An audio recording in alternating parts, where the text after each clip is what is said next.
¿Qué tal? Buenos días a todas y a todos. Vamos a continuar con este diplomado en epistemología. El día de hoy vamos a terminar de revisar los temas de la epistemología como vimos en la sesión pasada. Ya vamos a enfocarnos directamente pues, al tema de las pruebas y ya con algunos compañeros míos y compañeras ya veremos algunos otros temas relacionados con la epistemología y este tema de la nueva ciencia, etcétera. Ya pasamos por todos estos temas. Me detengo un poco en el nexo causal. El nexo causal es un tema que han trabajado ya desde hace muchos años. Este tema viene de los italianos, no tanto de la antigua Grecia ni de posteriormente, viene ya de los italianos en la época moderna, donde los italianos que son expertos en la materia de pruebas siempre han platicado de este tema de el nexo causal. El nexo causal quiere decir que, pues cuando alguien llega y sostiene algún hecho, ese hecho que sostenga esa persona, pues lo tiene que acreditar con la evidencia, ¿no? Y generar, obviamente, la evidencia necesaria. Entonces, el nexo causal, ya entrando acá a lo jurídico, a lo legal, quiere decir que cuando uno presenta una demanda, pues todos los hechos que está narrando en la demanda, que en realidad, como ya vimos, son afirmaciones de cada una de las partes, pues bueno, cuando estos hechos se plasman en la demanda, el 1, el 2, el 3, todos los que sean necesarios, estos deben sostenerse necesariamente con las pruebas. Entonces, el nexo causal, nos explican los italianos, se divide en dos eventos muy importantes. Narrar una serie de hechos o afirmaciones y tener que demostrar esos hechos o esas afirmaciones. Debe haber un vínculo causal en lo que estoy diciendo y los medios probatorios que estoy aportando o que estoy ofreciendo para que sostenga yo exactamente lo que estoy diciendo. Este concepto del nexo causal se utilizó mucho aquí en el tribunal y en la sentencia de la elección presidencial del 2012 se habló mucho de este tema porque en el 2012 pues se presentaron más de 5,000 pruebas relacionadas con la elección presidencial, pero había estos problemas, ¿no? Me estás diciendo que sucedió esto y que sucedió aquello y que debe de anularse la elección presidencial por todas estas circunstancias que sucedieron, pero no vienen las pruebas para sostener lo que exactamente me estás diciendo, no viene el nexo causal, entonces va a ser muy difícil que esa evidencia o la poca evidencia que se presente pueda acreditar todas esas circunstancias. Pues bueno, también es importante tener claro ese tema. Y bueno, cuando viene una decisión, acuérdense, viene cuál es el problema a resolver, que ya vimos, siempre se trabaja como litis, siempre los que sean abogadas o abogados, siempre van a escuchar la palabra de la litis, van a escuchar la palabra que quiere decir la litis, o la litis en este asunto se refiere a tal cosa, pero bueno, ya atendiendo a la nueva ciencia, al nuevo conocimiento, a un lenguaje más ciudadano, un lenguaje más claro siempre, pues ya no le debemos decir la litis, debemos de hablar sobre el problema a resolver. Porque acuérdense también que en materia electoral, como ya lo hemos platicado, pues la materia electoral es una materia generalizada para todas las personas, es una materia que afecta cualquier sentencia en materia electoral, pues es una sentencia pública que afecta a toda la ciudadanía. Nada más imagínense si se anula una elección, ¿a quién estamos afectando? Pues a toda la ciudadanía que va a tener que ir a una elección extraordinaria y volver a instalarse casillas y volver a emitir su voto. Entonces ahí va a tener que participar de nueva cuenta toda la ciudadanía, tanto estando en la casilla como funcionarias y funcionarios o solamente acudiendo el día de la elección a votar. Pero son derechos públicos que nos afectan a toda la ciudadanía. Entonces el tribunal ha venido trabajando, les digo, obviamente hace 20 años, hace 25 años, era imposible ver una sentencia o un documento que no hablara de la litis. Pero actualmente, si ustedes ven mucha redacción de muchas sentencias en muchos tribunales del mundo, ya hablan cuál es el problema a resolver. Hay que ir dejando un poco esas palabras que no nos entiende la ciudadanía, porque si nosotros nos dirigimos a la ciudadanía y le hablamos de litis a la ciudadanía no va a comprender claramente este concepto. Pero si le hablamos a la ciudadanía cuál es el problema a resolver, entonces ahí sí claramente va a entender la ciudadanía, bueno, el problema a resolver es que llegó una persona y nos dijo tal cosa, o un partido político, y por otro lado llegó otro partido político o otra candidatura a decirnos, pues prácticamente o exactamente lo contrario, ¿no? Unos llegaron, nos dijeron, quiero que se anule la elección, quizá, y otros llegaron, nos dijeron, tribunal, no debes de anular la elección. Entonces el problema a resolver es quién tiene razón, el que me está pidiendo que se anule la elección por toda esta serie de circunstancias o el que me está pidiendo que no se debe de anular la elección. Y entonces llegan ahí con una serie de evidencia, una serie de pruebas. Vamos a ver posteriormente cómo se están desarrollando las pruebas y cómo se deben de valorar las pruebas y también pues qué es lo que nos dice la norma sobre la valoración de las pruebas, ¿no? También para tomar una decisión hay que revisar muy bien cuál es la violación concreta, porque luego llegan y narran una serie de argumentos, una serie de hechos, pero hay que ver exactamente cuál es el tema central, cuál es el argumento central. Siempre en cualquier documento, olvídense de una sentencia, siempre en cualquier documento hay que identificar el documento, el argumento central. ¿Qué quieren? ¿Qué me están diciendo? ¿Cuál es el objetivo? ¿Qué mensaje me están mandando aquí? Por ejemplo, aquí nosotros cuando hacemos juntas en la Escuela Judicial Electoral, pues nos dicen, no, pues tráete en una tarjetita el argumento. Y ya es en una tarjetita, no vengas aquí con un 10 cuartillas a leernos 10 cuartillas de qué piensas sobre, por ejemplo, la violencia política en razón de género. Vamos a discutir ese tema. Pues no vengas con 10 cuartillas, ¿no? Porque 10 cuartillas no le da tiempo a nadie de escuchar lo que se dice en 10 cuartillas y leernos 10 cuartillas. Imagínense en una junta, una persona que se pone a leer 10 cuartillas, nos vamos a perder. Entonces ya la ciencia también nos dice hay que llegar directamente con el argumento central, en lo que sea. Les digo, no en una sentencia. Cualquier documento que nos pidan, cualquier información que nos pidan, pues siempre hay que llegar con el argumento central. Si vamos a dar una exposición, hay que llegar con el argumento central siempre. Aquí en caso de una sentencia o una demanda, pues hay que revisar siempre cuál es la violación concreta, como se dice ahí. Y luego en tercero, cuáles son las evidencias. A ver, ya llegaste con estos hechos, ya me dijiste que la violación concreta es que pasó tal circunstancia. Por ejemplo, se rebasó el tope de gastos de campaña por esto y esto y esto. La violación concreta es rebasó el tope de gastos de campaña. El problema a resolver será entonces si ese rebase provoca que se anule o no la elección. Y luego viene el problema más importante, ¿no? Para resolver el asunto, tomar una decisión.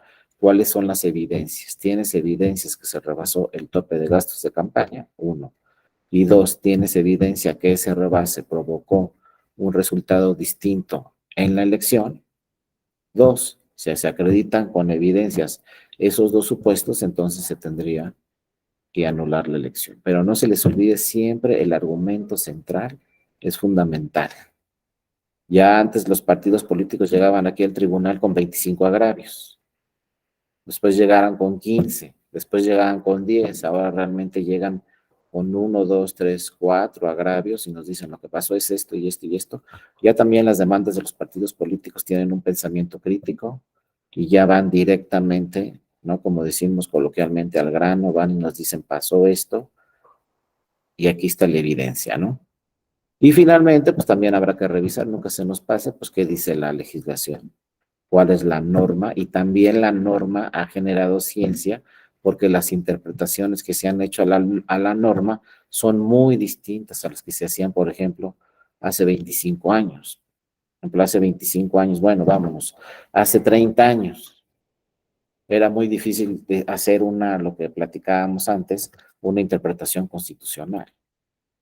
Antes, ante los tribunales, si llegaba una demanda y se decía así dice el Código Civil, y en la sentencia se argumentaba conforme a lo que dice el Código Civil, y punto. La discusión era el Código Civil. En este 2030, en este 2023, pues es imposible que la discusión sea el Código Civil. En este 2023, la discusión es qué dice la Constitución, qué dicen los tratados internacionales, qué dice el Código Civil, pero ahí no queda la discusión. También la discusión hay que revisar cómo ha interpretado la Constitución, por ejemplo, un tribunal federal, cómo ha interpretado la Constitución la Suprema Corte de Justicia de la Nación, cómo ha interpretado la Constitución algún otro órgano del Estado mexicano, luego qué jurisprudencia se tiene sobre esa interpretación y luego qué han dicho los tribunales internacionales sobre esa interpretación, como por ejemplo la Corte Interamericana de Derechos Humanos. En materia electoral lo mismo, que ha dicho la Sala Superior, que ha dicho la Suprema Corte, que ha dicho la Corte Interamericana, la jurisprudencia de la Corte, la jurisprudencia de la Sala Superior y luego pues ya muchas sentencias aquí en el Tribunal Electoral que se revisa también, que ha dicho el Tribunal Europeo de Derechos Humanos, que ha dicho el Tribunal de Justicia Europeo, y uno dice, pues todo esto no es vinculante con México, lo que digan los tribunales europeos, pues no, no es vinculante, pero puede haber criterios muy importantes de los tribunales europeos que nos podemos traer a México. Y si un criterio muy importante de un tribunal europeo se trae a México y lo resuelve, por ejemplo, acá, ese criterio lo plasma acá a la sala superior en una sentencia, pues ese criterio del tribunal europeo ya es obligatorio en México. Entonces, de entrada no es vinculante, pero, por ejemplo, aquí en la sala superior, un magistrado puede decir, oye, mira, ese argumento del Tribunal Europeo vale mucho la pena, está protegiendo muy bien este derecho político, pues hay que hacer ese mismo argumento en México. Si hace ese mismo argumento en México, crea un precedente y luego se vuelve obligatorio para todas las autoridades electorales en México. Entonces, algo que estaba en Europa se vino para acá. También hay sentencias del tribunal de la Sala Superior, fíjense que han traído argumentos muy importantes, criterios muy importantes del Tribunal Constitucional de Israel, imagínense. Y así, ¿no? Se van repuestando en todo el mundo. Entonces vean cómo la ciencia va avanzando en todo el mundo, los criterios van avanzando, las interpretaciones que hacen los tribunales van avanzando, pues todo esto es epistemología, ¿no? Se va generando nueva ciencia. El problema que tenemos ahora es que se genera nueva ciencia por todos lados. No solo en un tribunal, sino en varios tribunales, luego en los tribunales constitucionales, luego en los tribunales internacionales. Y hay que revisar pues toda esta nueva ciencia, toda esta nueva jurisprudencia que tenemos en todo el mundo, todos estos precedentes. El Tribunal de Estados Unidos de América, la Corte también, tiene precedentes muy importantes. También el Tribunal de Canadá tiene precedentes muy importantes. En Latinoamérica, pues es muy famoso el Tribunal Constitucional colombiano con precedentes también muy importantes. Todo eso hay que revisar, porque algún día se nos pueden presentar en México y esa nueva ciencia ya se generó en otro lado. Pues nada más lo traemos en México.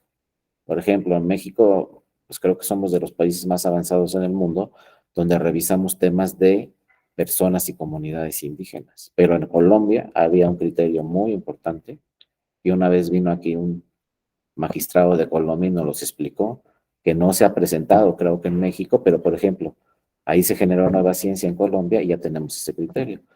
Me acuerdo que nos platicó y nos dijo, no, pues es que resulta que en Colombia, en una comunidad, pues indígena, una persona indígena, en este caso mujer, quería ser candidata a un cargo, imagínense en México, como en México quería ser presidenta municipal. No sé cómo se llaman exactamente en Colombia, pero un cargo similar, ¿no? Presidenta municipal. Entonces llegó, se registró como persona indígena y dijo, quiero registrarme para ser candidata a presidenta municipal. Y entonces la autoridad de Colombia le dijo, no, ¿sabes qué? No puedes ser presidenta municipal porque no cumples con los requisitos.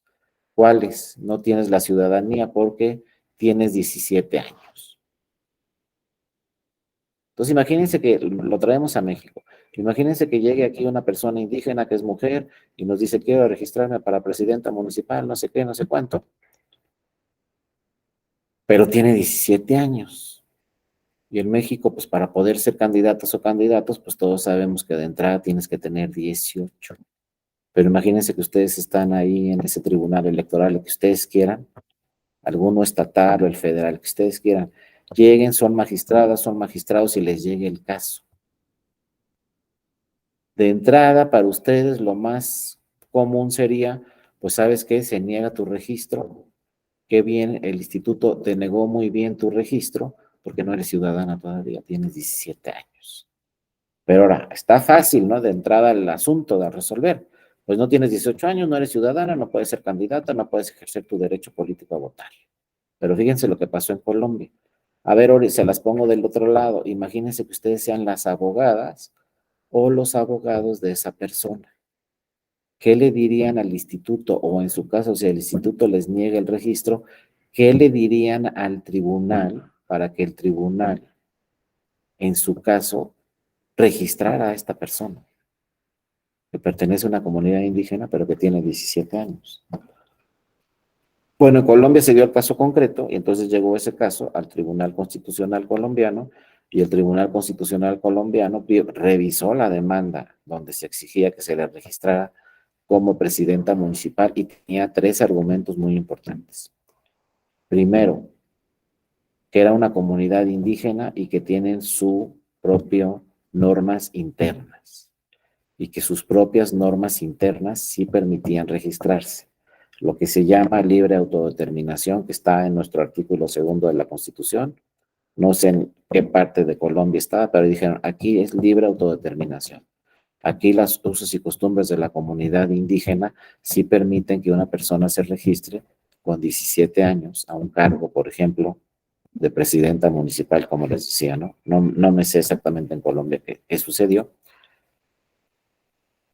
Entonces, pero es una persona indígena con usos y costumbres o con normas, con un sistema normativo interno, pero participaba en una elección normal, no en una elección de una comunidad indígena, no en una asamblea de una comunidad indígena.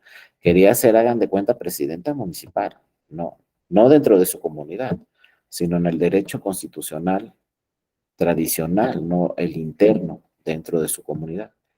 Pero bueno, les digo, sucedió en Colombia, pero el argumento más importante para que el Tribunal Constitucional ordenara que se registrara es que, fíjense, el estudio que hizo el Tribunal Constitucional colombiano generó pues nueva ciencia, ¿no? Un nuevo criterio muy importante. Yo no sé si llega aquí en México, si llega un día aquí a México, qué sucedería, pero allá el Tribunal Constitucional colombiano dijo, miren, ¿para qué se pide 18 años? Se fue al fondo, ¿no? Al fondo, al tema central que yo les decía, ¿no? Vámonos al tema central. ¿Para qué se le pide a la ciudadanía 18 años si quieres ser candidato o candidato? Mínimo debes de tener 18 años. Y hay que ver cada cargo, ¿no? Aquí, por ejemplo, para ser diputado hay que tener 21 y para ser senador 25 y así. Pero lo primero es 18 años. ¿Por qué si no tienes 18 años no puedes votar? ¿Por qué si no tienes 18 años no puedes ser ciudadano? Se va uno al tema central por la madurez que debe tener la persona. Se dice para que una persona pues pueda votar o en su caso pueda ser votada, si puede ser que a los 18 años seas votada porque así es el requisito en la ley, pues lo primero que se exige es que tenga una cierta madurez. ¿Por qué no puede votar una persona de 17 años? Porque dice el Poder Legislativo no tiene la madurez necesaria para votar todavía. Necesita por lo menos tener 18 años, que se entienda una persona mayor de edad, y entonces al ser mayor de edad ya va a ser ciudadano o ciudadana.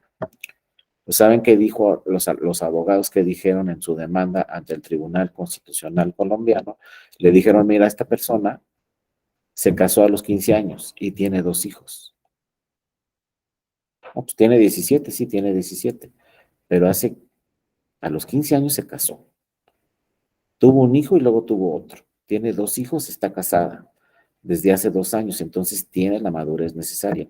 Tiene una madurez que no es de una persona de 17, es una persona de 20, 19, porque ya pasó por su vida, por un matrimonio, tiene 2 hijos, es la responsable de su casa porque ella mantiene a los 2 hijos, no sé qué, no sé cuánto.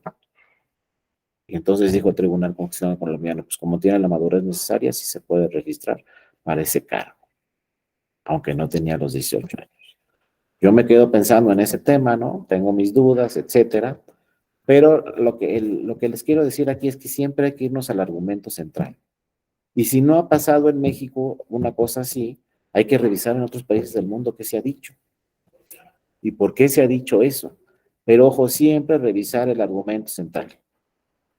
Otro caso rápidamente, para que vean cómo esa es la idea, o sea, los mejores jueces y juezas siempre revisan en el mundo y siempre se van al argumento central. Nada más les doy otro caso ya de aquí de México, de la Sala Superior, muy interesante.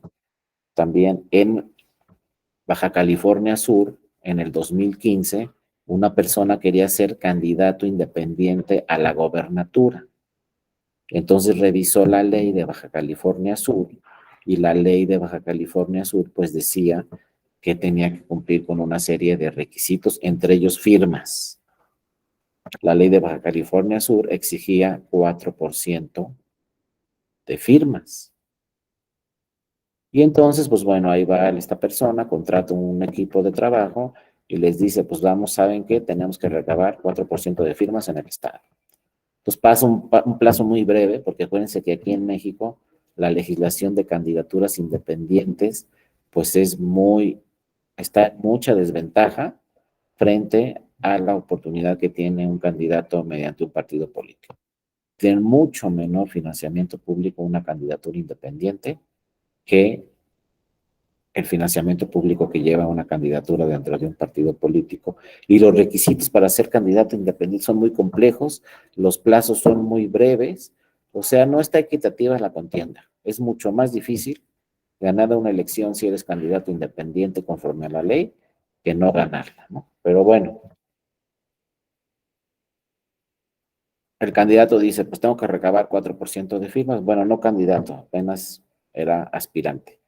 Quiero recabar un 4% de firmas, contrato un equipo de trabajo y bueno, ya creo que eran 15 días, un plazo muy breve, pero bueno, ahí va, busca el 4% de firmas y lo presenta al instituto, el escrito. Y le dice al Instituto Electoral de Baja California Sur, mira, aquí está el 4% de firmas. Revisa el Instituto de Baja California Sur y le dice, no, mira, estas firmas no van a servir porque estos son copias fotostáticas, estas son personas de Baja California, no de Baja California Sur, esta no cumple con estos requisitos. Total, que había muchos temas de firmas que no cumplían con los requisitos. Entonces resuelve el Instituto Electoral de Baja California Sur. Tiene solamente el 2.6%. No tienes el 4%. Y como no tienes el 4% de firmas, se niega tu registro para candidato independiente a la gobernatura. Pero ahora, a ver, imagínense que de repente esta persona dice, pues ya me negaron mi registro. Voy a tener que irme al Tribunal Electoral de Baja California Sur. Y entonces, pues yo voy a contratar abogadas y abogados, ¿no? Un despacho, lo que sea. Imagínense que ustedes sean las abogadas y abogados. Y les diga a esta persona, oigan, pues ¿saben qué? Yo me quiero registrar porque me quiero registrar. Entonces, a ver qué le dicen al Tribunal Electoral de Baja California Sur para que me registre. Y entonces a lo mejor ustedes como abogados o abogados, lo primero que le preguntan a esta persona es, pues realmente tenía el 4% de firmas o si tiene razón el instituto. Y entonces imagínense que esta persona les conteste, no, pues sí tiene razón el instituto, como el plazo era muy breve, no me dio tiempo de recabar el 4% de firmas conforme a los requisitos que marca la ley. Entonces, cuando el instituto la revisó, pues sí tiene razón el instituto en sus argumentos de que el porcentaje no alcanzaba para el 4%, que solamente reunimos el 2.6%. Entonces ya les dijo eso a la persona. Entonces, ¿cómo van a ir al tribunal? ¿Qué le van a decir al tribunal? Si la propia persona está admitiendo que no tuvo el 4% de firmas. Y esto es lo que genera la epistemología y la nueva ciencia. O sea, la ciencia quiere decir vamos a algo nuevo que no existe. La ley dice 4% de firmas. Entonces no podemos sostener un argumento ante el Tribunal Electoral del 4% de firmas. Tenemos que generar un nuevo argumento, una nueva idea, porque el 4% de firmas no nos va a funcionar porque no lo obtuvimos. Entonces, bueno, estas abogadas y abogados fueron al Tribunal Electoral de Baja California Sur y fíjense lo que le dijeron, lo que vimos hace rato, ¿no? Vámonos al caso concreto y vamos a revisar qué pasa en la legislación, no solo en la de la Baja California Sur, sino más importante. ¿Qué legislación es más importante que la de Baja California Sur? Pues la Constitución. ¿Qué legislación es más importante que la de Baja California Sur? Pues los tratados internacionales. Vean cómo el asunto no estaba tan difícil. Entonces llegaron en su demanda y le dijeron al Tribunal Electoral, oye, Pues es que la Constitución no habla de un 4% de firmas. ¿Cuál es el parámetro constitucional? Pues mira, para senadoras y senadores se pide un 2%. Para diputadas y diputados independientes se pide un 2%. Y para presidente o presidenta, ¿cuánto se pide? 1%. Entonces, ¿sabes qué tribunal electoral? El parámetro en México, conforme a la Constitución mexicana, es entre el 1 y el 2%. Por lo tanto, el 4 que está en Baja California Sur es inconstitucional. No se lo apliques, pues así les voy a hablar como abogado, ¿no? No se lo apliques a mi cliente, porque es inconstitucional. ¿Por qué es inconstitucional? Porque la Constitución habla entre el 1 y el 2. Más allá es exagerado, es contrario a la Constitución y entonces está vulnerando el derecho humano de esta persona a ser votado, a ser candidato. Pero luego, segundo punto que se hizo valer en la demanda, el derecho internacional, que también es obligatorio. ¿Qué dicen los tratados internacionales obligatorios para México? ¿Qué dice la Comisión de Venecia, que es un órgano del Consejo Europeo, donde México muchas veces es invitado y habla de temas políticos muy importantes en Europa? La Comisión de Venecia habla de temas políticos de toda Europa. Bueno, no es vinculante, si ya vimos que no, pero es un argumento que nos puede servir también. Pero primero, ¿qué dicen los tratados internacionales obligatorios para México? ¿Qué dice la Corte Interamericana de Derechos Humanos? Que el porcentaje debe ser 1%. A nivel internacional, el porcentaje es 1%.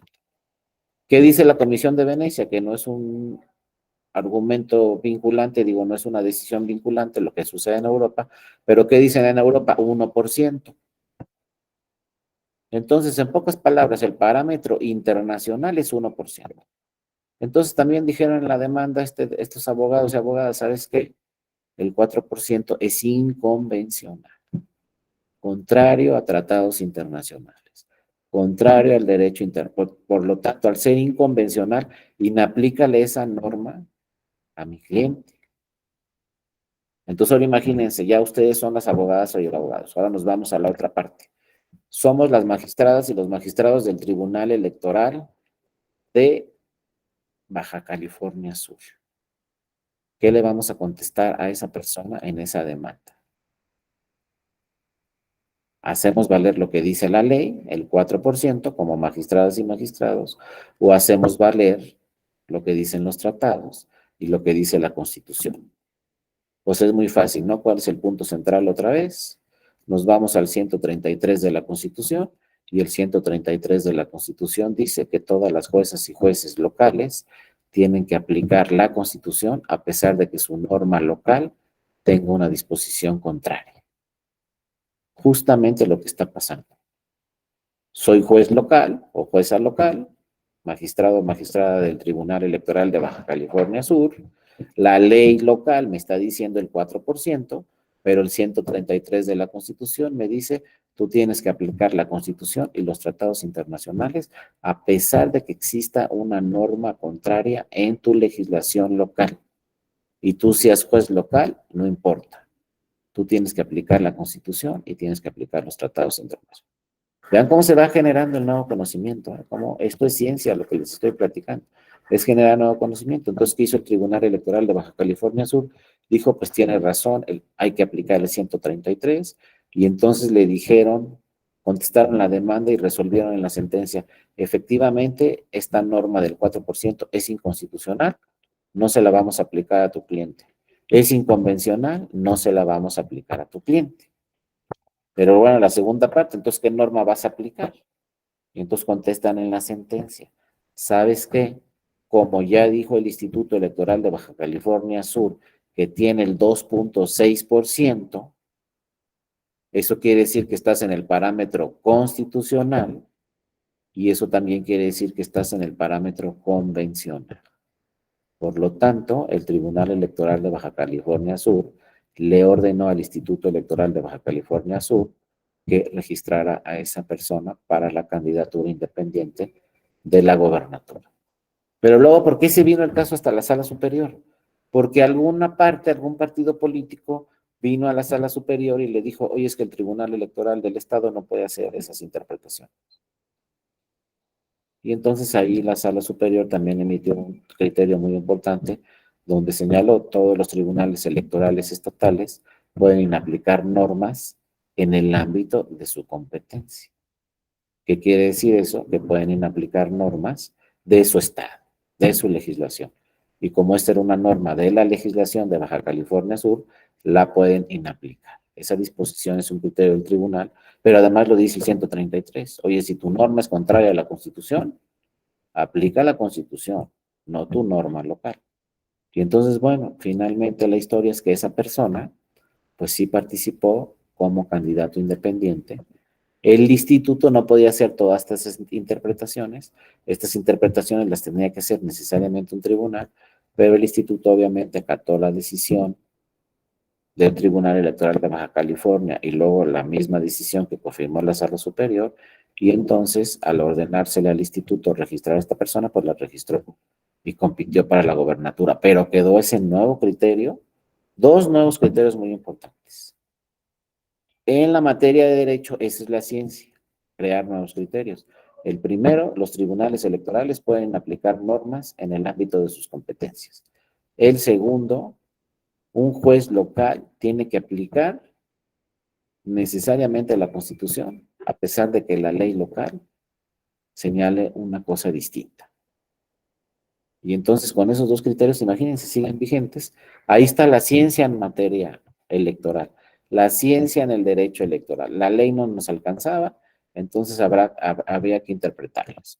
Porque, claro, el punto central era que no se le podía vulnerar su derecho a esta persona, su derecho constitucional de ser votado, su derecho constitucional de ejercer una candidatura en una campaña, ¿no? Y bueno, se le protegió ese derecho. Y vean, ya quedó ahí el precedente. Y fíjense, esta ciencia que se generó por parte de un tribunal electoral, pues le ahorró el trabajo al Poder Legislativo. Porque ¿saben qué hicieron las diputadas y los diputados después en el Congreso del Estado de Baja California Sur? Pues reformaron la ley electoral.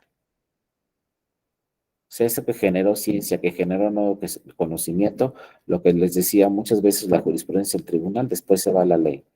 Aquí esa sentencia, dijo el Poder Legislativo de Baja California Sur, oye, ¿sabes qué? Pues ya nos dijo el tribunal, tanto el local como el federal, que esta norma es inconstitucional, que esta norma pues hay que reformarla. Y ya quitaron ese 4% en la ley de Baja California Sur.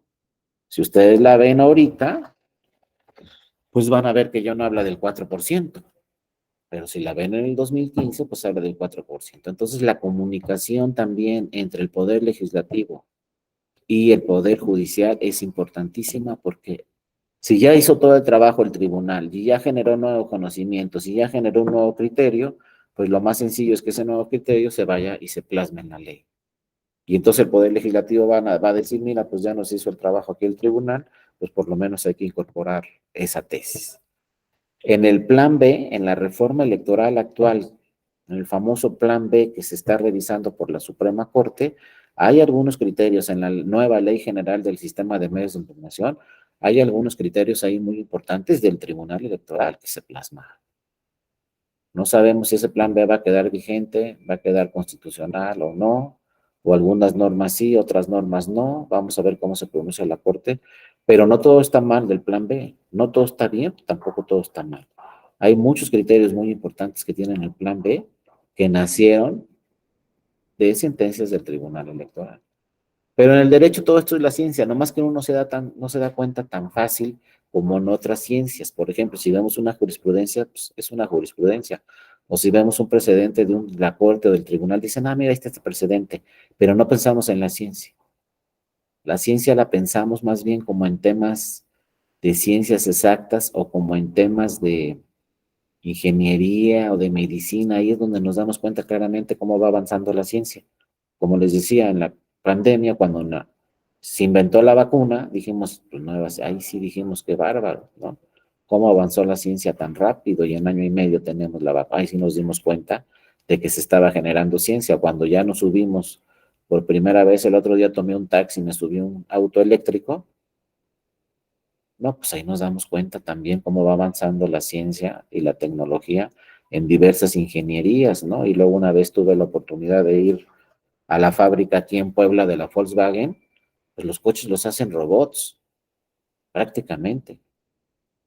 Y va a llegar un momento en que cada vez va a haber menos personal en las fábricas de coches y cada vez va a haber más robots. Y luego eso de coches va a pasar a otros lados. Ya están viendo cómo puede haber un robot para que le eche la gasolina al coche. Pero a lo mejor esto ya lo vamos a superar porque en un futuro los coches ya no va a ser de gasolina, pero ahorita se está trabajando que un robot le eche la gasolina al coche y listo. Entonces, esa es tecnología, esa es ciencia que vemos cómo va avanzando. Pero también en el derecho tenemos lo mismo. Se interpretan las normas de forma distinta, se generan nuevas ideas, se genera nueva jurisprudencia. Eso también es ciencia. Si no hubiera ciencia, seguiríamos nada más que dice el código, pues así resuelve el asunto, o así presenta tu demanda conforme a lo que dice el código. Pero generar más ciencia es no quedarnos en el código, o en el acuerdo, o en los lineamientos. O también muchas veces llegan casos aquí al tribunal de estatutos de los partidos políticos. Si decimos, ¿están bien los estatutos de este partido político? Pues no estamos generando nueva ciencia. Es como la ingeniería automotriz, ¿no? Si decimos el Volkswagen está bien, no hay que cambiarle nada, pues seguiríamos con el Volkswagen todavía. Y es un coche que ya no cumple con ninguna de las normas de seguridad actuales. Pero es el coche más vendido en el mundo y duró 5 años, 50 años a la venta. Fue el que más se vendió, pero ahorita ya no tiene nada que ver. No cumple ni siquiera con las medidas ambientales, ni siquiera con las medidas de seguridad. Lo mismo pasa en el derecho. Las sentencias de hace 50 años ya no tienen nada que ver con las actuales sentencias. Los criterios de hace 50 años ya no tienen nada que ver con estos criterios. Y sobre todo un tema central en todo el mundo, la protección de los derechos humanos de todas las personas es muy distinta a la casi nula protección que había de los derechos humanos hace 50 años. Los tribunales internacionales empezaron a trabajar de una forma importante hace 50 años, pero hace 80 años, pues era muy difícil. Si nos vamos a la materia electoral, pues ¿cuándo tenemos protección de los derechos políticos? Acuérdense. ¿Cuándo tenemos por primera vez un tribunal jurisdiccional para que nos proteja derechos políticos? 1990. ¿Cuándo por primera vez tenemos una autoridad que no es la Secretaría de Gobernación la que organiza las elecciones? 1990. Ahí cambió radicalmente el tema electoral y la protección de los derechos políticos de las personas. Desde mi punto de vista fue en 1990. Hay quienes dicen que fue antes, pero yo realmente sin un tribunal que proteja mis derechos políticos, pues creo que esa protección no era suficiente. Y acuérdense que el Poder Judicial Federal históricamente no había querido entrarle al tema de los derechos políticos. Y entonces a veces le daban competencia a la Corte, pero la Corte no resolvía esos temas políticos. En realidad quien resolvía algunos asuntos era el Poder Legislativo, pero era un órgano político. Fue hasta 1990 cuando nace el IFE y dicen aquí las elecciones las organiza un órgano autónomo y el TRIFE aquí la protección de los derechos políticos los va a hacer un tribunal electoral, claro, muy limitado tanto el primer IFE como el primer tribunal. El primer IFE, imagínense, todavía lo presidía el secretario de Gobernación en 1991. Pero poco a poco se fue desarrollando y de 90 a 2023, pues créanme que tenemos un sistema electoral muy robusto que protege derechos políticos de todas las personas y en este caso pues revisen cuántos criterios hay, sobre todo de personas que se encuentran en situación vulnerable, como el tribunal constantemente está protegiendo los derechos políticos, enfatizando en personas que se encuentran en situación vulnerable, como personas con discapacidad, todas las que ya conocen, ¿no? Pero esto fue gracias a la ciencia que poco a poco se ha ido generando, al nuevo conocimiento que poco a poco todos los actores políticos han ido generando. Entonces, pues también esta figura adquirió una gran importancia para la epistemología en el derecho, la interpretación jurídica. Queremos generar nueva ciencia en el derecho, nuevos conocimientos, nuevas ideas, necesitamos esta herramienta. Como yo creo que ya se los había dicho en otras ocasiones, en otras sesiones, pues la interpretación es fundamental, pero yo cuando fui a la escuela, por lo menos, a la Facultad de Derecho, no existía la materia interpretación y argumentación jurídica, no estaba. Inclusive todavía hay universidades a la fecha que no tiene una materia así en específico que hable de interpretación y argumentación jurídica. Empezó esta materia, este tema, a permear a partir de la mitad de los 90 en nuestro país. Ahorita se nos hace muy común hablar de interpretación y argumentación jurídica, pero esto inició a partir de los 90 o a la mitad de los 90, cuando se le dieron grandes atribuciones a dos tribunales, a la Suprema Corte, como un tribunal constitucional, y al Tribunal Electoral posteriormente también como un tribunal constitucional. Y al tener tribunales constitucionales empezó a hablarse claramente de la interpretación jurídica. Y en pocas palabras, la interpretación jurídica, que es la que genera nuevo conocimiento. Vía esta herramienta tenemos nuevo conocimiento, tenemos pensamiento crítico. En pocas palabras, la interpretación jurídica quiere decir, tenemos que revisar lo que ya vimos, ¿no? Y los ejemplos que pusimos. Quiere decir, tenemos que revisar todas las normas. Interpretar es decir, tenemos este artículo, pero también tenemos este, o tenemos esta norma, pero también tenemos esta norma. Interpretar quiere decir, mira, tenemos la Constitución, pero también tenemos los tratados internacionales, también tenemos la ley, también tenemos los lineamientos del INE y también tenemos los estatutos de este partido. ¿Qué interpretación se tiene que hacer? Interpretación quiere decir, vamos a revisar todo y vamos a aplicar la norma que proteja tal derecho humano. En este caso, vamos a buscar la norma que proteja tal derecho político, pero de todo el sistema. Y luego nos podemos ir más allá, como los tribunales constitucionales se van más allá y no nomás es interpretar las normas. Ah, mira, que hay que revisar la jurisprudencia, la nacional, ¿cuál? La de la Corte y, por ejemplo, la de la Sala Superior. Pero si buscamos más interpretaciones, pues ahora hay que revisar la jurisprudencia de la Corte Interamericana y terminamos con lo que yo les dije. Hay que revisar también qué hacen otros tribunales internacionales en el mundo.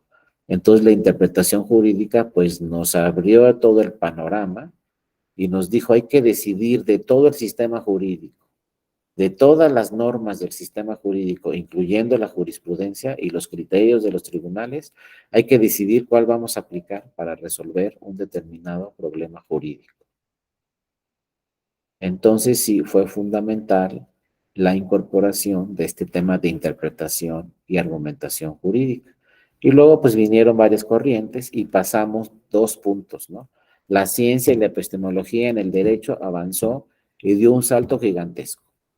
Y dejamos atrás el criterio formalista o el tema formalista y pasamos al garantista. El formalista quiere decir que aplicamos las normas como están en la ley, lo que hemos estado platicando. Un criterio formalista es así dice la ley y hay que aplicarla. Se entienda el derecho como un sistema cerrado y coherente, pero no se pueden resolver antinomias. ¿Qué quiere decir resolver antinomias? Pues cuando una norma dice una cosa y otra norma dice otra cosa distinta. Aquí hay que atender directamente a la ley, ese es el criterio formalista. Luego pasamos al criterio garantista. ¿El criterio garantista de qué nos habla? De que la función que tenemos que hacer aquí es garantizar la protección del derecho humano. Ya no es formalista, aplicar formalmente la ley. Ahora nos vamos a la garantista, garantizar que se proteja ese derecho humano, buscando la norma que lo proteja. Ya no somos formalistas, así dice el Código Electoral. Ahora somos garantistas y hay que ver qué dice el Código Electoral y qué dice la Constitución. Y si el Código Electoral no garantiza la protección de ese derecho político, entonces aplicamos la Constitución. Pero luego ya vamos en un tercer nivel. Primero el formalista, luego el garantista, garantizar la protección del derecho humano, y ahora estamos en el criterio de progresividad, progresista. ¿Qué quiere decir progresividad? A partir de que se estableció en el primero de la Constitución, entre la protección de los derechos humanos, dice debe ser progresista, de progresividad. ¿Eso qué quiere decir? Que cuando tengamos duda, interpretemos todo el sistema jurídico o interpretemos todas las leyes a favor de proteger el derecho humano. Debemos de buscar siempre una interpretación protectora del derecho humano y no una interpretación que restrinja el derecho humano. No podemos ni debemos de buscar la restricción. Siempre debemos de buscar la protección necesariamente de ese derecho humano. Entonces pasamos, fíjense, de formalista, hasta ahí estaba la ciencia y la epistemología, dimos un gran salto al garantismo, donde se tiene que garantizar que debemos de aplicar la norma que más proteja ese derecho humano, y luego saltamos al tercero, progresistas. Debemos de ser juezas y jueces progresistas, donde busquemos la norma que protege el derecho humano. Donde esté, ahí la vamos a buscar. Si está en la Constitución, pues mucho mejor. Si está en un tratado internacional, mucho mejor. Pero hay que buscar, no hay que conformarnos con que, bueno, aquí vamos a tener que restringir ese derecho porque no hay una norma que lo proteja. Hay que buscarla donde la encontremos. A lo mejor encontremos una jurisprudencia por ahí de la Corte Interamericana de Derechos Humanos, que esa jurisprudencia protege el derecho. Pues hay que aplicar esa jurisprudencia atendiendo a un criterio progresista, como se les estoy señalando y como ya lo dice el primero de la Constitución. Y luego otro artículo muy importante que nos habla también de una interpretación progresista es el 17 de la Constitución. Fíjense, siempre que hablamos de derechos humanos o que ustedes tengan sesiones de derechos humanos o que ustedes comenten el tema de derechos humanos, siempre van a pensar en todos los derechos humanos. Pero hay que empezar con el más importante. Yo una vez que estuve con el doctor Sergio García Ramírez, platiqué con él un ratito, ¿no? Tuve ahí la oportunidad. Él fue presidente de la Corte Interamericana de Derechos Humanos. Me dijo, a ver, dime cuál es el derecho humano más importante en México. Y entonces ya saben, ¿no? Yo empecé, no, pues que la vida, no. Bueno, la libertad, tampoco.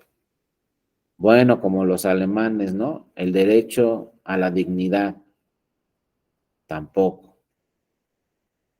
Entonces me dije, no, el derecho más importante que pueden tener cualquier persona en cualquier país es el acceso a la justicia, la tutela judicial efectiva. ¿De qué me sirve que en mi constitución digan, aquí te vamos a proteger todos estos derechos humanos, si cuando acudo a la autoridad para que me los proteja no tengo acceso a la justicia? Me desechan mi demanda, por ejemplo. Pues ya de qué me sirve que digan, ay, el derecho a la libertad, ay, el derecho a la dignidad, el derecho a la vida, al alimento, a la salud, cualquier derecho humano que ustedes quieran, hasta el internet. Pues de qué me sirve que estén plasmados en la Constitución si yo cuando fui a un tribunal no me dieron acceso y me desecharon mi demanda. Entonces, la llave para tener una protección de todos los derechos humanos es tener esta garantía jurisdiccional, la tutela judicial efectiva. Si ustedes revisan alguna constitución en el mundo que no hable de la tutela judicial efectiva, pues no va a haber protección eficiente de los derechos humanos en ese país. Afortunadamente en México, si la tenemos, el 17 de la Constitución habla de que todos tenemos derecho, ¿no?, a que se nos administre justicia por parte de los tribunales en plazos y términos que fijen las leyes. Y señala la Constitución de la forma más pronta, completa e imparcial, expedita. Y el acceso a la justicia debe ser un acceso también gratuito para todas las ciudadanas y todos los ciudadanos del Estado mexicano. Entonces vean cómo esa es la llave para que nos protejan después todos nuestros derechos. Si hablamos de derechos políticos, entonces tenemos que acudir, ojo, acuérdense, México es de los pocos países en el mundo que tiene una jurisdicción especializada en materia de derechos políticos. Aquí no es que vamos a la corte o que vamos al juzgado y que presentamos juicio de amparo, como en la mayoría de los países en el mundo, todos cuando se les vulnera un derecho político acuden al Tribunal Constitucional de su país. Si estoy en Francia, pues acudo al Consejo Constitucional francés. Si estoy en Italia, a la Corte Constitucional italiana. Si estoy en España, al Tribunal Constitucional español. Pero si estoy en México y se me vulnera un derecho político, no acudo a la Suprema Corte de Justicia de la Nación. Si estoy en México y se me vulnera un derecho político, voy a una jurisdicción especializada. Ni a un juzgado, ni a un tribunal colegiado de circuito, ni a la Suprema Corte, ni vía juicio de amparo, por ejemplo. En México tenemos jurisdicción especializada en materia electoral, entonces voy a tener que ir a tribunales especializados. ¿Cuáles son? Los tribunales electorales. Y voy a tener una legislación especializada. ¿Cuál? Leyes electorales. nada más para temas electorales y temas políticos. Entonces voy a tener toda mi legislación electoral a nivel local y luego mi legislación electoral a nivel federal. Y voy a tener mis propios tribunales electorales que van a revisar todos los temas políticos. Y finalmente voy a tener mi propio tribunal constitucional, pero en materia electoral, que es el Tribunal Electoral del Poder Judicial de la Federación, porque la Constitución dice que ese tribunal tiene jurisdicción constitucional. ¿Cuál es el Tribunal Electoral?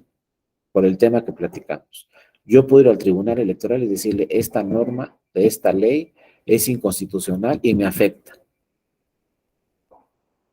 Si tengo razón, el Tribunal Electoral me va a decir, tienes razón, esta norma te está afectando, es inconstitucional o inconvencional y por lo tanto no va a aplicar para ti.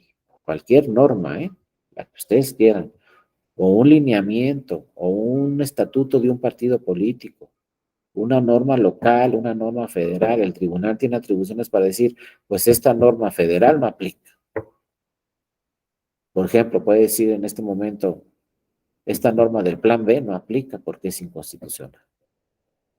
Entonces, en México, sí debe quedar claro, tenemos una especialización en la materia electoral, tenemos nuestra propia legislación, nuestros propios tribunales y nuestro propio tribunal constitucional.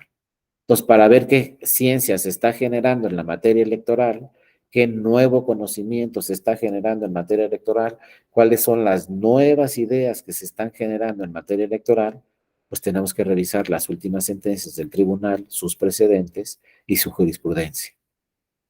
En materia electoral, ahí está la ciencia en la materia electoral. Lo último que hay, los nuevos criterios, el nuevo conocimiento, pues le entramos a las sentencias de la Sala Superior, a sus precedentes y a la jurisprudencia de la Sala Superior. Por eso la propia Constitución y la ley dice, la jurisprudencia de la Sala Superior aplica para todas las autoridades electorales, partidos políticos, etcétera. Es obligatoria para todos y es la última instancia. Por eso también la Constitución dice, las sentencias de la Sala Superior son la última instancia, son definitivas e inatacables y no las puede revisar ni siquiera la Suprema Corte de Justicia de la Nación. Al decirnos la Constitución que las sentencias del Tribunal Electoral no las puede revisar la Suprema Corte de Justicia de la Nación, pues nos está diciendo automáticamente que tenemos una jurisdicción especializada en materia electoral y que tenemos un tribunal constitucional en materia electoral que será la última instancia. Entonces, imagínense, todavía se vuelve más complejo el tema electoral. Porque, por ejemplo, un derecho civil, un derecho administrativo o en temas penales o laborales, luego podemos ir a la Corte Interamericana, a lo mejor, a ver un tema de derechos humanos. En materia electoral, fíjense, algún tema político, después podríamos verlo en la Corte Interamericana de Derechos Humanos, a lo mejor. Pero lo que dijo la Sala Superior ya quedó definitivo e inatacable en ese proceso electoral. Fíjense qué le pasó a Castañeda Gutman cuando fue al Corte Interamericana, porque no lo querían registrar aquí como candidato independiente. Fue y se quejó de todo el sistema electoral en México. Y después de unos años resolvió la Corte Interamericana y le dijo al Estado mexicano, crea la legislación necesaria para candidaturas independientes y para que tengan medios de protección las candidaturas independientes. Pero Castañeda ya no fue candidato en el proceso electoral que quería ser candidato. Las sentencias de la Corte en materia electoral fueron definitivas, las sentencias del Tribunal Electoral fueron definitivas cuando impugnó Castañeda ambas vías, no fue candidato independiente. Eso es lo que también tiene la materia electoral. Lo que se diga va a ser definitivo e inatacable. Si después nos dice la Corte Interamericana, oye, reforma tu legislación, incorpora esta figura o protege esta figura, ya será para otros procesos electorales. Pero, por ejemplo, lo que diga la Sala Superior en el 2024 va a ser definitivo e inatacable. No podemos irnos a ningún lado. A lo mejor alguien va y dice, pues me voy a la Corte Interamericana, pues no, vete a la Corte Interamericana. Pero lo que resolvió la Sala Superior ya es definitivo e inatacable. No va a cambiar el resultado, no va a cambiar la elección, no va a cambiar el candidato ganador, aunque después te vayas a la Corte Interamericana de Derechos Humanos. O, por ejemplo, si el Tribunal Electoral anula una elección municipal en un ayuntamiento, pues ya se anuló. Y podemos ir a muchos lados después, pero esa elección ya se anuló y hay que convocar una elección extraordinaria. No hay más allá. Por eso son tan importantes los criterios de la sala superior, porque es jurisprudencia, es ciencia obligatoria para todos, pues que tenemos que estar pendientes, porque además se va emitiendo constantemente. Y son nuevos criterios y nuevos criterios y nuevos criterios. Cada año hay mucha jurisprudencia del Tribunal Electoral, cada año. Si nos dedicamos al civil, podemos citar una jurisprudencia que tiene 30 años en materia civil. Eso es imposible en materia electoral. En materia electoral, prácticamente cada proceso electoral cambia muchísimos criterios. Yo no puedo decir, ya me sé todo porque en el 2015 pasó esto. No, es que sabes que todo lo que pasó en el 2015 no va a pasar en el 2024, pero en el 2024 van a pasar muchísimas cosas que nunca habían pasado. Entonces viene la nueva ciencia y vienen los nuevos criterios y viene la nueva jurisprudencia. Y ahorita pues estamos en la batalla de qué legislación va a quedar vigente. Entonces fíjense, empezamos con la nueva ley. Luego, si esa nueva ley va a quedar vigente, y si queda vigente esa nueva ley, pues luego todos los criterios. Imagínense todos los criterios que se van a emitir a partir de esa nueva ley. Todo eso es epistemología, todo eso es ciencia. Todo lo que haga el Tribunal Electoral y los tribunales en los estados en este 2023 y en este 2024 van a generar nueva ciencia si es que el plan B queda vigente, porque va a ser todos estos criterios van a partir de una nueva legislación. Y uno dice, bueno, ya se generó nueva ciencia, ya se generó nueva epistemología, bueno, así no las vamos a ir llevando. No, yo les aseguro que para el 2027 va a haber reforma electoral y van a cambiar disposiciones y van a cambiar, a lo mejor tenemos hasta una reforma constitucional y a lo mejor para el 2027 ya por fin lo logramos y el voto es electrónico, pues todo eso es ciencia y a volver a empezar. Y a lo mejor ahorita podemos hablar del sistema de nulidades en México y en el 2027 ya no vamos a poder hablar del sistema de nulidades en México porque ya no tenemos que ver qué sucede en una casilla, porque para el 2027 ya va a ser el voto electrónico. Ya no van a existir las boletas, ya no van a existir las urnas, ya no va a existir el conteo de boletas por personas, todo va a ser electrónico. Puede ser, entonces vean cómo se genera nueva ciencia, se genera nuevo conocimiento, y entonces el tribunal, imagínense, a partir del voto electrónico, pues cómo va a cambiar de criterios y de criterios el tribunal electoral, obviamente constantemente, ¿no? Bueno, en el tema de la valoración de las pruebas, aquí también se ha desarrollado nuevo conocimiento desde el principio, fíjense, porque aquí hay un dato muy curioso en materia electoral. En materia electoral se dice que las pruebas se valoran de tres formas, que tenemos pruebas tasadas o la prueba legal, lo que está en otras materias. También tenemos la prueba o la valoración de la prueba de forma libre y luego el sistema mixto. Entonces, si revisan la ley electoral en México, nos habla de un sistema mixto. ¿Qué quiere decir el sistema mixto? Que hay pruebas que tienen valor probatorio pleno y que hay pruebas que son a la libre convicción del juez. La valoración libre faculta al juzgador para determinar en forma concreta y racional la fuerza probatoria que tiene un medio, que tiene un documento o cualquier otra prueba, ¿no? Conforme a las reglas de la lógica, la sana crítica y la máxima experiencia. Ahorita los vamos a ver rápidamente. Pero el sistema libre es que el juzgador o la juzgadora va a decidir qué valor tiene esa prueba. Si es con valor probatorio pleno o si nada más es indiciaria. Pero también dice la ley, hay pruebas tasadas. Las pruebas tasadas son las que la propia ley nos dice qué valor probatorio pleno tiene. Y para el sistema electoral, pues es uno mixto. Hay pruebas tasadas y hay pruebas que son a la libre convicción del juez, su valoración. Bueno, hasta ahí vamos bien. El problema es que aquí hay un error en la ley, la prueba tasada. Porque la prueba tasada nos dice, la ley, el propio legislador va a decir qué valor probatorio tiene. Y viene aquí por el ejemplo, ¿no? La ley nos dice, todas las documentales públicas tienen valor probatorio pleno. Así dice la ley. Todas las documentales públicas tienen valor probatorio pleno. Entonces, por ejemplo, un acta de escrutinio y cómputo es una documental pública cuando la firman las funcionarias y los funcionarios. Entonces, un acta de escrutinio y cómputo, conforme a la ley, tiene valor probatorio pleno. Pero ¿dónde está la inconsistencia? Que sea, a ver, si aquí al tribunal nos llega un acta de escrutinio y cómputo, pero tiene errores, sumaron mal, restaron mal, lo que ustedes quieran, el acta de escrutinio y cómputo está mal llenada y tiene errores,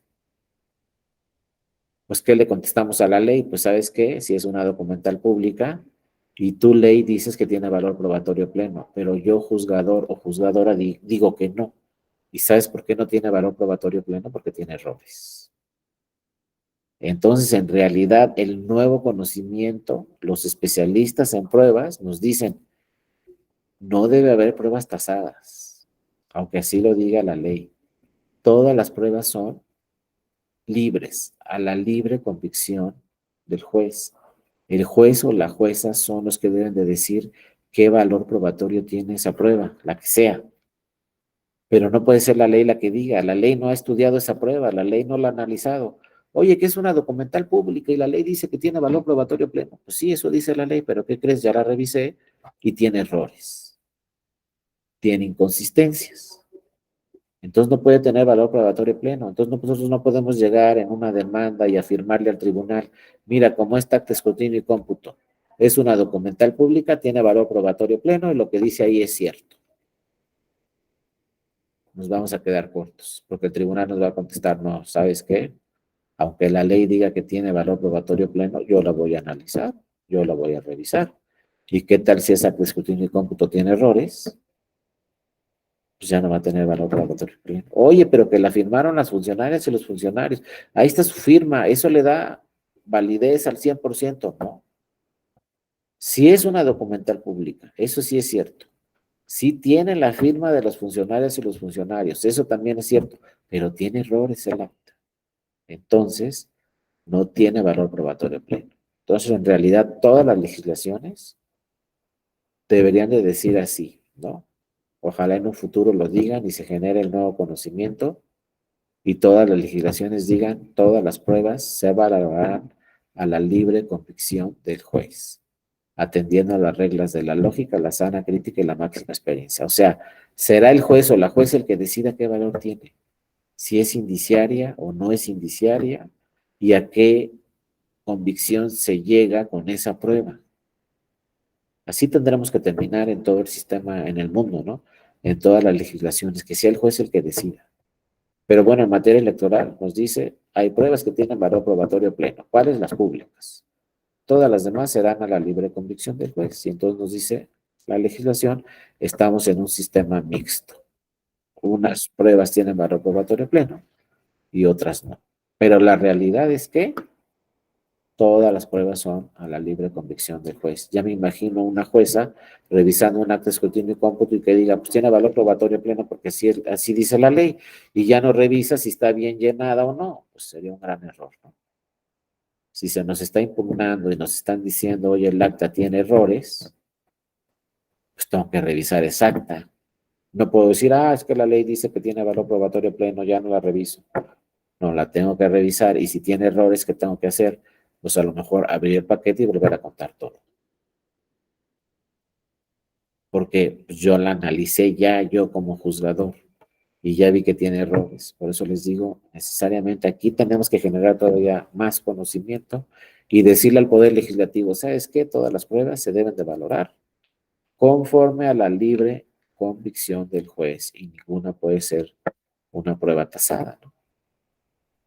Y bueno, luego vemos los medios probatorios, como lo ha señalado muchas veces Tarufo, que hace 1 o 2 años falleció desafortunadamente, pero vino varias veces a México, vino aquí al tribunal, nos platicó de pruebas muchas veces, nos habló de los medios de prueba, de la prueba como resultado probatorio y de la verdad judicial. Y aquí también nos enfatizó muchas veces, una cosa es la verdad judicial, fíjense, eso nunca se les olvide. Una cosa es la verdad judicial y otra es la verdad que está allá afuera. La verdad judicial, ¿cuál es? La que se resuelve con las pruebas que están en el expediente. Esa es la verdad judicial. Pero esa es la verdad, eso es lo que sucedió. Les pongo un ejemplo ya concreto. Viene una persona y nos dice, quiero que se anule la elección. Y nos presenta 10 pruebas. Y nos dice, pasó todo esto allá afuera. Bueno, pero nos presenta 10 pruebas. Y le contestamos, con esas 10 pruebas no te alcanza para que se anule la elección. Esa es la verdad judicial. Pero pasó o no lo que nos dijo. Pues a lo mejor sí sucedió, pero no le alcanzaron las pruebas para demostrarlo. Y el tribunal resuelve con las pruebas que están en el expediente. Esa es la verdad judicial. Pero eso no quiere decir que eso es lo que sucedió allá afuera exactamente. A lo mejor sucedieron otros acontecimientos, pero como no llegaron las pruebas al tribunal, el tribunal no puede decir, y también pasó esto. No hay pruebas. Pero a lo mejor sí sucedió. Por eso en materia de pruebas, en materia del derecho, siempre hablaremos de la verdad judicial de los hechos. Para mí pasó esto porque aquí tengo estas pruebas. Pero insisto, a lo mejor sucedieron otras cosas, ¿eh? Pero bueno, no alcanzaron a llegar las pruebas al expediente. Eso se cuestionó mucho en la elección presidencial del 2006. Muchos le dijeron al tribunal, es que mira todo lo que pasó en el 2006, ¿no? En la elección presidencial. Pero el tribunal contestó, pues es que las pruebas que yo tengo aquí son estas. A lo mejor había más pruebas allá afuera, pues sí puede ser. Yo no digo que no, pero no me llegaron al expediente. Y acuérdense que los tribunales, los jueces, las juezas no son ministerios públicos, no van a salir a recabar pruebas. Quien tiene que entregar las pruebas al tribunal, sobre todo al tribunal electoral, pues son las partes. Y el tribunal va a llegar a una verdad judicial. Pero eso no quiere decir, insisto, que exactamente eso fue lo que pasó allá afuera. Solamente tendremos la verdad judicial. Y fíjense, hay muchas veces, como nos dice este autor, hay muchas veces que hay que resolver solamente con pruebas indiciarias, porque no hay más pruebas, solo indicios. A veces cuando les llega un expediente, ustedes pueden pensar, pues voy a buscar la prueba que tenga valor probatorio pleno y ya con esa resuelvo. No la van a encontrar. Muchas veces lo que van a encontrar son puros indicios. Van a encontrar que archivos de USB, que videos, que fotografías, van a encontrar documentales privadas, testimoniales, confesionales, pero ninguna tiene valor probatorio pleno. Notas periodísticas se presentan muy común, se presentan videos de redes sociales, cosas que pasaron en radio, en televisión, pero la prueba idónea muchas veces no se encuentra. A veces sí, pero en muchos casos el Tribunal Electoral o otros tribunales en el país han tenido que resolver con pruebas indiciarias y llegar a la verdad judicial pues con pruebas indiciarias, pero muchas veces se resuelven los asuntos con pruebas indiciarias y generan nuevo conocimiento, ¿no? Y se han anulado elecciones vía pruebas indiciarias. Y entonces el nuevo conocimiento que se genera es que un tribunal electoral puede anular una elección de una valoración de puras pruebas indiciarias. Y lo dijo el tribunal una vez, a lo mejor resolvemos el asunto con puras pruebas indiciarias, pero todas tienen que ir en el mismo sentido, sin ninguno en contrario. A lo mejor 10 notas periodísticas no sirven, porque todas dicen lo mismo. Ayer estaba en la iglesia tal candidato, y viene la fotografía del candidato en la iglesia, en 10 periódicos distintos, y luego el candidato dijo, voten por tal, o voten por mí, o no sé qué, pues todos los medios de comunicación dicen, todas las notas periodísticas dicen, el candidato expresó esto. Pues cuando a nosotros nos llega una nota periodística decimos, pues esta no es una documental pública, no tiene valor probatorio pleno, pero si tenemos 10 indiciarias así, con la misma foto, diciendo que el candidato dijo tal cosa y estaba saliendo de la iglesia, pues va a ser muy difícil que alguien diga eso no es cierto. Entonces vean cómo con 10 pruebas indiciadas podemos resolver un asunto y va a ser muy difícil que alguien diga que no es cierto. Porque en esas pruebas indiciarias lo que viene, que también dicen los especialistas en pruebas, en esas pruebas indiciadas lo que encontramos son hechos notorios. Ese es otro tema que nunca se les olvide si son abogados o abogados, los hechos notorios. Hay hechos que no se tienen que acreditar, son notorios. Por ejemplo, si yo les digo, el 19 de septiembre de tal año hubo un temblor, no me van a decir, a ver, enséñame las pruebas. Fue un hecho notorio que lo transmitieron todos los medios de comunicación, que si vivíamos en la Ciudad de México, pues todos sentimos el temblor. ¿Quién va a decir que no es cierto? Esos son hechos notorios que no se tienen que acreditar ante un tribunal. Y luego hay otros asuntos más interesantes que no necesitan pruebas, porque luego vemos pruebas y decimos, para resolver cualquier asunto se necesitan pruebas. No, hay asuntos que no necesitan ni una sola prueba. Por ejemplo, yo puedo llegar al tribunal electoral y decirle, esta norma es inconstitucional, sin ninguna prueba, porque no se necesita. El tribunal simplemente va a revisar qué dice esa ley y qué dice la Constitución. Y me va a contestar, la nueva norma es inconstitucional o no, y no tuve que ofrecer ni aportar ninguna prueba. Y también, pues por ahí les digo, no, ofrecer no es lo mismo que aportar. Aportar son las pruebas que presento junto con la demanda, y ofrecer es decirle al tribunal, oye, mira, te va a llegar esta prueba que yo solicité en tiempo, pero no me la dieron. Por ejemplo, yo voy al Consejo Distrital y le digo, oye, dame el acta de escrutinio y cómputo original, y presento mi escrito diciéndole eso al INE, ¿no? Y el INE nunca me da el acta de escrutinio, el acta de escrutinio y cómputo original, no me la da. Pero yo luego me voy al tribunal, presento mi demanda y le digo, y te ofrezco como prueba el acta de escrutinio y cómputo original de esta casilla. ¿Por qué se la estoy ofreciendo? Pues porque no la tengo, nunca me la dio el INE. Y entonces le digo, te la ofrezco como prueba y dile al INE que te la dé. Pues cuando llega esa demanda al tribunal, el tribunal le dice al INE, tienes 24 horas para mandarme la copia original, una copia certificada de la copia original del acta de escrutinio y cómputo. Pero vean cómo la persona ya ofreció la prueba.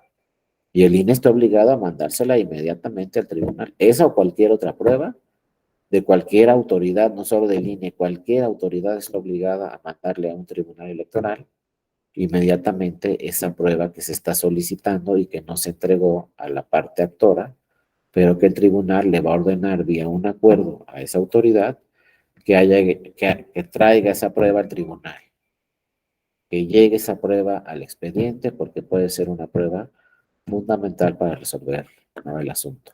Pero todo esto que les platico, les digo, en pocas palabras, es cuando se va generando ciencia, cuando se va generando nuevo conocimiento, cuando se va revisando cómo está el sistema, en este caso electoral, relacionado con el derecho. ¿Saben cómo empezamos en materia electoral? Solo con documentales públicos. Si ven los primeros códigos electorales, solo hablaban de que se podían ofrecer ante un tribunal documentales públicas. Ahora tenemos documentales públicas, documentales privadas, pruebas técnicas. Las técnicas, pues ya llevamos como en la quinta generación, porque primero las pruebas técnicas eran fotografías, después las técnicas se volvieron videos, después las técnicas se volvieron archivos en USB, y ahora tenemos pruebas técnicas, por ejemplo, pues muchas cosas que se publican en redes sociales también pueden ser pruebas técnicas. En fin, poco a poco se ha ido desarrollando más el tema de pruebas técnicas, pero como la ley dice, cualquier tema o cualquier avance de la tecnología, pues puede encuadrar en una prueba técnica cualquier cosa que suceda, porque la ley nos dice las pruebas técnicas son cualquier avance que se tenga de la tecnología. Luego las presuncionales legales y humanas, la instrumental de actuaciones, todo lo que se encuentra en el expediente. También tenemos como pruebas la confesional y testimonial, y finalmente la pericial. Como este caso que les digo, muchas veces para saber si una persona pertenece o no pertenece a una comunidad indígena, pues el tribunal le solicita a la autoridad competente una pericial antropológica. Y entonces la autoridad competente le contesta al tribunal, posteriormente aquí va la pericial antropológica y aquí te digo si efectivamente esa persona pertenece a una comunidad indígena o no pertenece. Porque acuérdense que en nuestro país hay distritos federales para diputaciones federales donde solamente se pueden registrar personas que pertenezcan a comunidades indígenas. Entonces, si yo estoy en un distrito y me quiero registrar en ese distrito y me dicen, es que este distrito es indígena, ¿por qué? Porque aquí solamente pueden registrarse candidatos a diputaciones federales o candidatas que pertenezcan a una comunidad indígena, pues va a llegar, pues, sí soy, y me registro. Y de entrada se tiene de buena fe, se está autoescribiendo como persona indígena, pero si llega otro y nos dicen, ¿sabes qué? No es una persona indígena porque yo lo conozco muy bien y todo lo que quieran. Entonces, ¿qué hace el INE o el tribunal? Pues solicitan una pericia antropológica y ya científicamente, aquí se aplica la ciencia, científicamente nos van a decir una autoridad respectiva, ahí sí al 100% nos va a decir la autoridad, ¿sabes qué? Si pertenece a una comunidad indígena y entonces lo registramos como candidato o candidata a diputado o diputada federal. Pero si nos dice la autoridad competente, ¿sabes qué? Te digo al 100% que no es una persona que pertenece a una comunidad indígena, pues le negamos su registro. Ahí sí tenemos la evidencia, la prueba que 100% nos va a decir la verdad. En materia electoral no son tan comunes, pero en este tema sí. Otra prueba que 100% nos va a decir la verdad es, por ejemplo, llega un partido y nos dice, oye, en la televisión, en el canal 5 a las 3 de la tarde, un candidato se pronunció en este sentido. Ahí sí vamos a tener prueba, evidencia al 100%. Porque entonces el tribunal le va a decir al INE, a ver, INE, dame el testigo de grabación del canal 5 a tal hora donde aparece esta persona y se está pronunciando en este sentido.